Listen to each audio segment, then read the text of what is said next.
دوستوں کے ساتھ صلہ رحمی کرتا ہے اور اماں کی سہیلیوں کے ساتھ تعلق والوں کے ساتھ صلہ رحمی کرتا ہے، ماں باپ کے ہاں بڑا مقام ہوتا ہے اور ایک پل کے اندر ایسے تاریں جڑ جاتی ہیں۔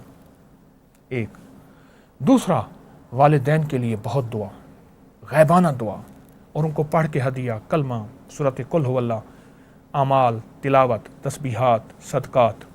لیکن یہ جو صلہ رحمی والا کنیکشن ہے، میرے آقا نے فرمایا والدین کے دوستوں کا خیال کرنا، ان کا جو خیال کرنا ہے، ان کو نہ بھولنا ہے، ان کی ضروریات کا خیال کرنا ہے۔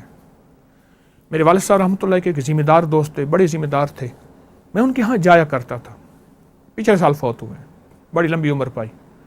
کہتے تھے بیٹا حیران ہوں، کہاں سے چلتا ہے میرے پاس آتا ہے، تجھے کوئی غرض نہیں۔ ایک دفعہ کہنے لگے کیا دعا کروں، میں ذمہ دار ہوں، زیادہ پڑھا لکھا نہیں ہوں۔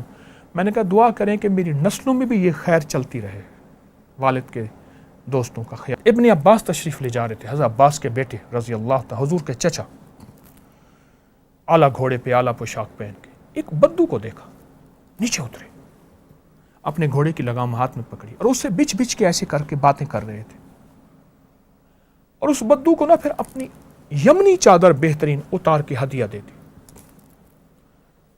اور جب تک بدو نے راستہ نہیں بدلا گھوڑے پہ نہیں بیٹھے۔ تو لوگوں نے پوچھا شیخ یہ دیہاتی آدمی بدو تھا بیچارہ، فرمایا ابے کا یاد۔ ہمارے گھر میں ٹی وی وغیرہ شروع سے یہ چیزیں نہیں تھیں، کتابوں کا شوق، وظائف، کتابیں۔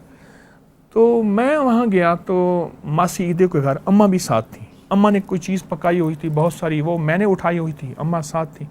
میں گیا نا تو ریسلنگ لگی ہوئی تھی، مار کٹائیاں، تم والا لے جا، بے ان کو چھڑوا دے، ہائے مار دے گا ٹی وی کے اندر، ابے تو کوشش کر، ابے چھڑوا دے، مار، آئی اس کی ٹانگ ٹوٹ گئی، آئی اس کا، امائی بیچاری بوڑھی پریشان حال بیٹھی مسکرا رہی ہیں۔ اماں میں کہ ماسی یہ اندر ٹی وی میں ہیں بندے، ارے کچھ کر دے، چھڑوا دے، ابے چھڑوا دے۔ پکار میں بھی لفظوں کا تقدس ہوتا ہے۔